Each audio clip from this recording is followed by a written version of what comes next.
चलतु आज बनैबा भोजी स्टाइल माछ कालिया।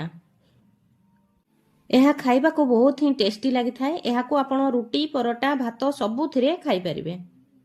सेथिपई मु एठारे 1 केजी रोही माछ नेइछि। सेथिरे लूण हळदी गोळै नेबा। एही रेसिपी पई टिके बड़ माछ नेबे एवं पीस गुडी को मोटा मोटा टिके काटिबे।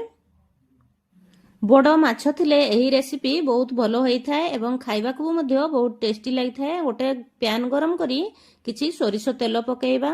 तेल गरम हो गला परे माछ पकेइबा। एकाथरे जेतिकी जागा हबो सेतिकी माछ पकेइबे।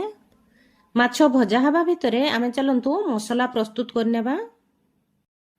मसला पई मो 1 चमच जीरा, 1 चमच धनिया आउ किछि अदा रसुण प्याज नेइछि। 1 टमाटो को काटी नेइछि। सबु को फाइन पेस्ट करनेबा। माछ भजा सरी गला सेही पैन रे ही आउ अल्प सोरिषो तेल पकेइबा। 1 तेजपत्र पकेइबा। किछि गोटा गरम मसला पकेइबा। बाटी रखितबा मसला को सेथिरे देई देबा एवं भलो भाबरे मसला को कसी नेबा। हळदी गुंड, काश्मीरी चिली पाउडर पकेइबा एवं आउ टिके भलो भाबरे मिक्स कर देबा। मु एठारे 7-8टा काजू आउ किछि दही को ग्राइंडिंग कर नेइथिली ताकू पकेइबा।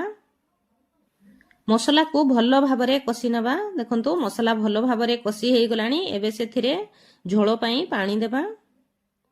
एपटे आउ गोटे कड़ाई रे मु 1 प्याज को पतला पतला करी काटिकी भाजी नउछि। ताकू मध्य माछ तरकारी रे पकेइबा। झोळो एबे हमरो फुटी गलानी। माछ पकेइबा। स्वाद अनुसार लूण पकेइबा। लूण मु आगरू देई नथली। 1/2 चमच चीनी पकेइबा। एही तरकारी रे टिके चीनी पड़िले बहुत टेस्टी लागि थाए। भाजी रखिथिबा प्याज को पकेइबा। किछि किशमिश पकेइबा। किशमिश एठारे ऑप्शनल अछि। आपन को जदी किशमिश भल लागुनी ताहले किशमिश पकेइबेनी। 2टा कंचा लंका को मु मझिरु फाळो करी पकेइछि।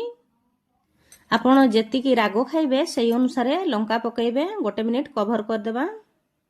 माछ तरकारी कोला बेले लास्ट रे एपरी कंचा लंका काटिकी पकेइले गोटे बहुत बढ़िया वासना आस्थाए एवं तार टेस्ट पूरा 2 गुण बढ़ी जाई थाए। हमर एठी माछ कालिया रेडी हेइ जैछि। देखंतु